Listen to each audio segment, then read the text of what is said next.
What's good, YouTube? By the time you already know what type of video this is finna be, I don't never hold y'all alone, so we're gonna get straight into this video. But before you get straight to this video, don't forget to like, comment, and subscribe. Also, don't forget to thank the man above for waking you up this morning. Give him all the glory. And, you know, just start your day off with him and end your day off with him, man. Go ahead and roll the intro.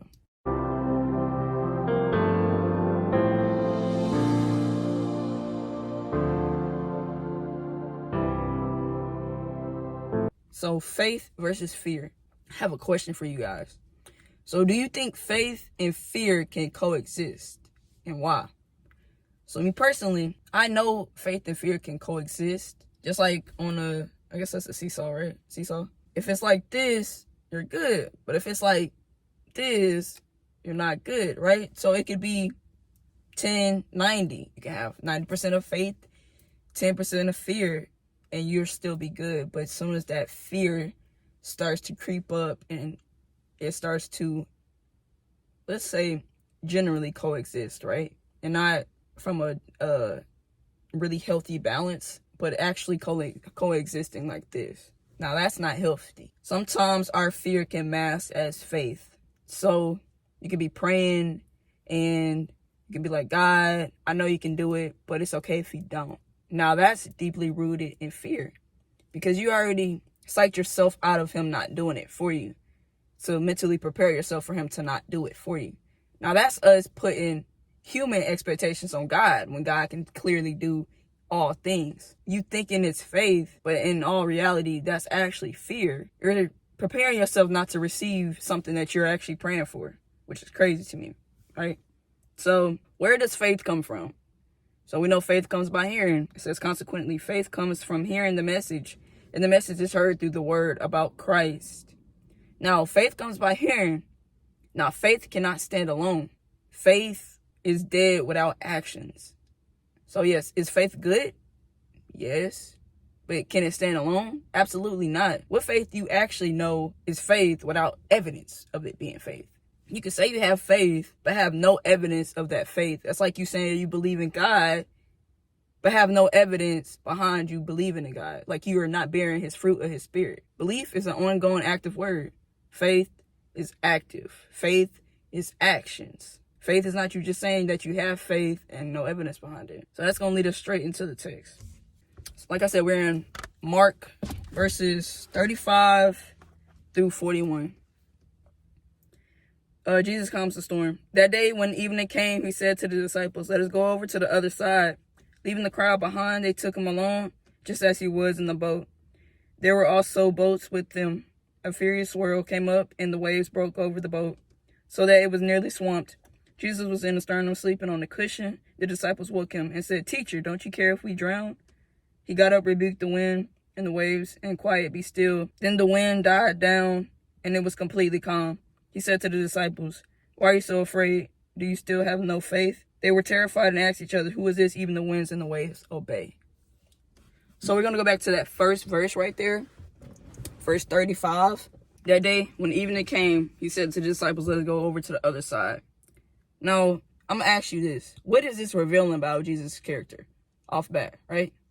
So, first verse.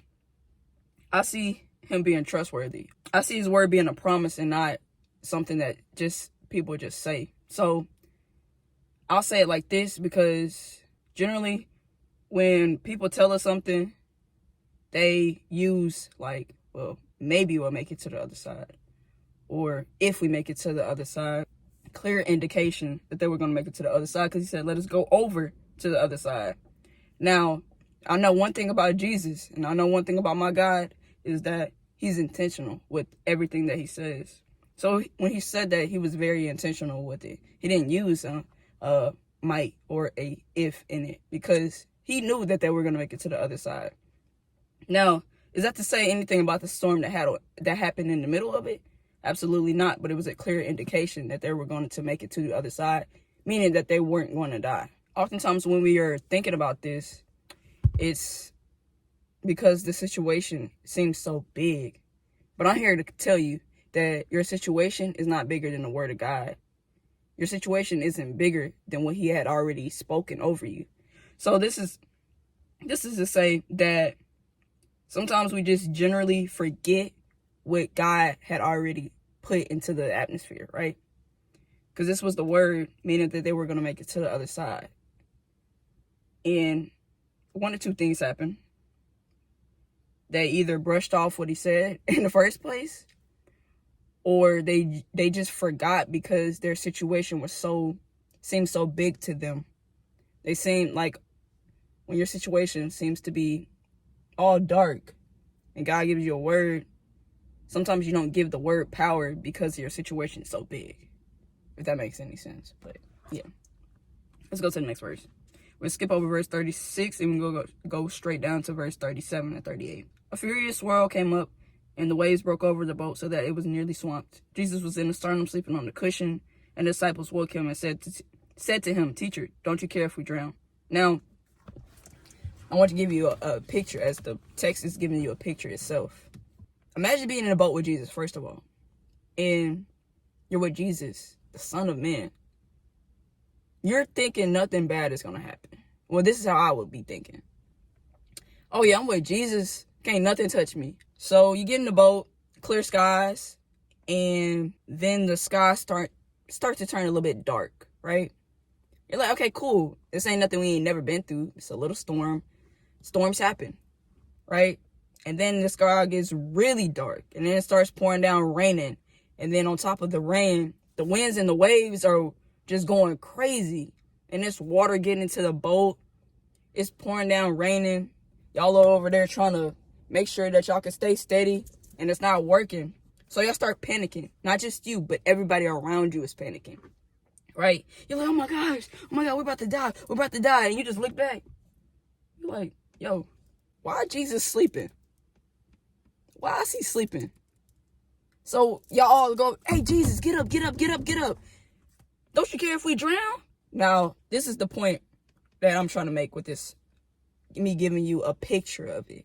First of all, when you're studying the text in the scripture, I want you to be in it. I want you to truly see what it is trying to show you, right? So go to Jesus' reaction, right?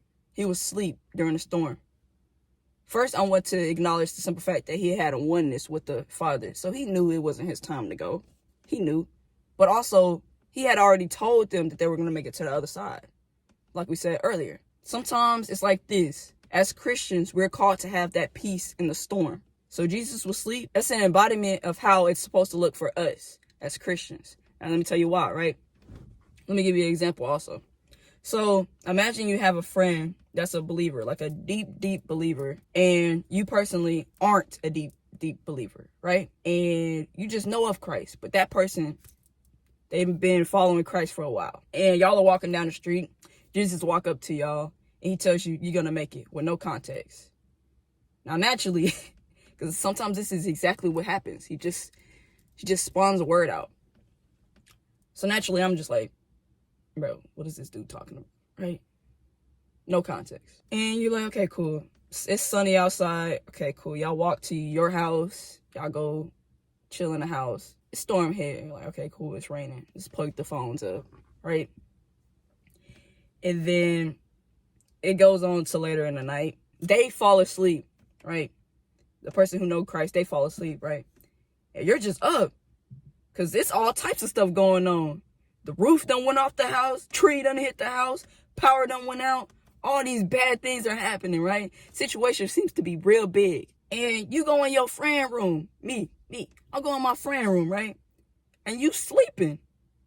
I'm over here. Hey, don't you care if we about to die? Don't you see this situation that's going on around us? Don't you see, right? Your friend wake up and tell you, yo, Jesus already said we were going to make it through it. Now you look at them like, who cares what he said? Do you not see our situation? Do you not see our circumstances? Do you not see what's going on around us? But that person who's been walking with Christ has been pulled out the fire time and time again. So they know that he is true. They know that his word is credible. But me personally, right? I hadn't been pulled out the fire yet. So how can I trust his word if I've never gotten to truly know him? All that's to say is, as Christians, we're called to be set apart. And it's a fine line between that. And when I mean a fine line, I mean a distinguished line between that. There's no in between, because on the fence is enemy's territory also. And this is often what happens when people who say they're Christians start to get in between the line, right? And it's like, no, that's enemy territory too. And the only thing that you're doing is misleading people to Christ, because they think they can do what you're doing because you call yourself a Christian. We're called to be set apart. We're called to have that peace in the storm, because we know who the Alpha and Omega is.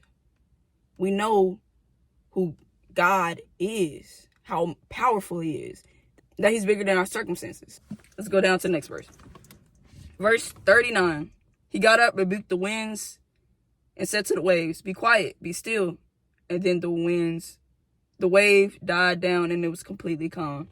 Now, when I was teaching this in Sunday school, somebody said that he was aura farming, which I can see that, right? So think about it. He wakes up, aura.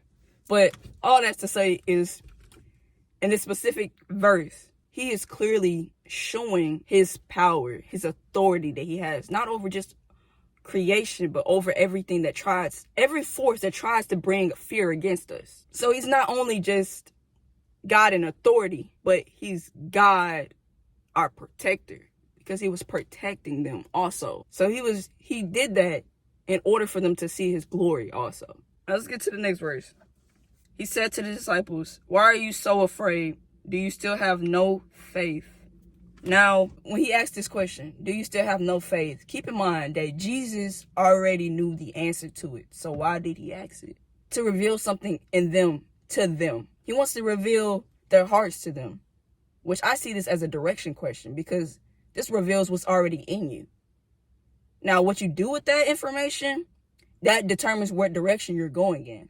Questions showed that they had more fear than they had faith. And you see that in verse 38, when they thought they were about to die and they were in fear. Secondly, it shows that their faith had not yet been tested. So 1 Peter verses 1 and 7 says, "Just like gold is redefined, faith is pruning through its trials." Pruning means to be tested, examined, or proven with expectation of approving what is genuine or worthy.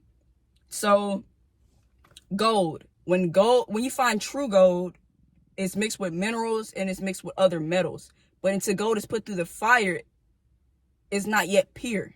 Until our faith has been tested, it's not yet true, authentic faith. James 1 verses 2 and 3, it says, "Consider it pure joy, brothers and sisters, whenever you face trials of many kinds, because you know the testing of your faith produces.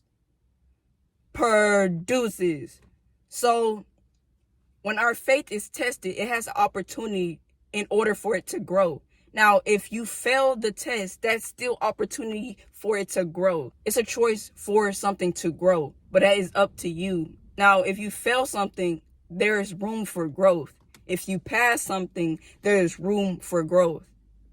I just have to emphasize that.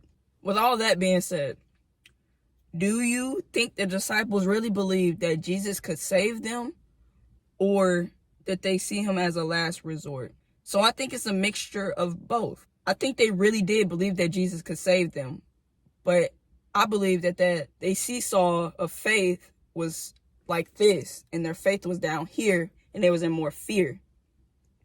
But I also believe that they did see him as last resort because they panicked first, right? So their fear showed that they knew about Jesus, but they didn't yet fully trust in him. Sometimes we think we know more than we actually know. And you have to think, all this stuff happened after Jesus had performed miracles and he did all these things. Sometimes seeing isn't enough. You have to go through the storm, and God has to pull you out of the storm for your eyes to truly be open to his power and authority. Now let's go ahead and go to this last verse. Verse 41. It says, "They were terrified and asked each other, 'Who is this?' Even the winds and the waves obey." Now, like I said earlier, when he asked them that question earlier, that was a direction question. Now this is also a direction question. Now let me explain why. Because this was showing where they were going. This was showing them that they were asking questions about who they were actually following. Because this revealed that they were starting to see him on a personal level. If I would have seen him do that, everything after this moment and after this point, I would have been super focused on. Because, okay, who is this that even the winds and the waves obey him? Now I'm going to be focused to everything that you're saying. And we see that when people, when they were writing the Gospels. And not only super focused on what you're saying, but how you're living. And to see if it's creditable to what you're teaching. We see that they were willing to die for that, for the truth. I wouldn't be willing to die for nothing that wasn't true. And they were willing to die because he was true. Now, our faith grows when it's tested. It wouldn't have been enough for them to just see Jesus calm that storm. You have to go through the storm to see who he really is. Now, fear will say, what if I don't make it?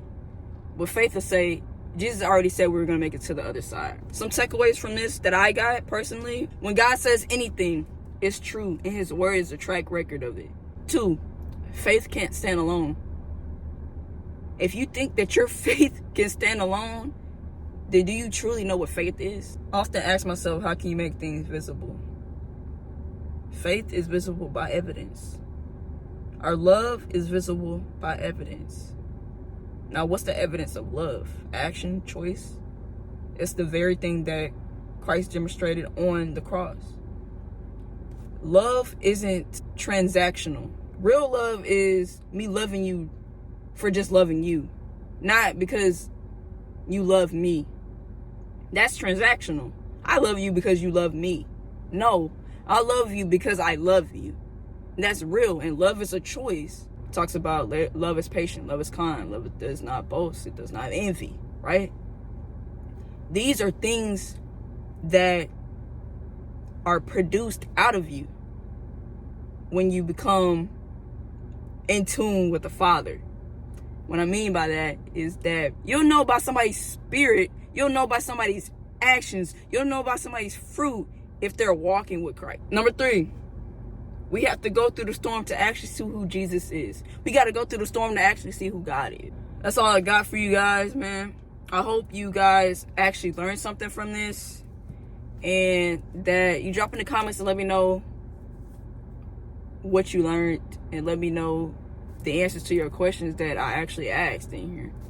I genuinely want to know the answers that y'all have for that. So yeah, I love you guys. I'll catch you next week. Peace.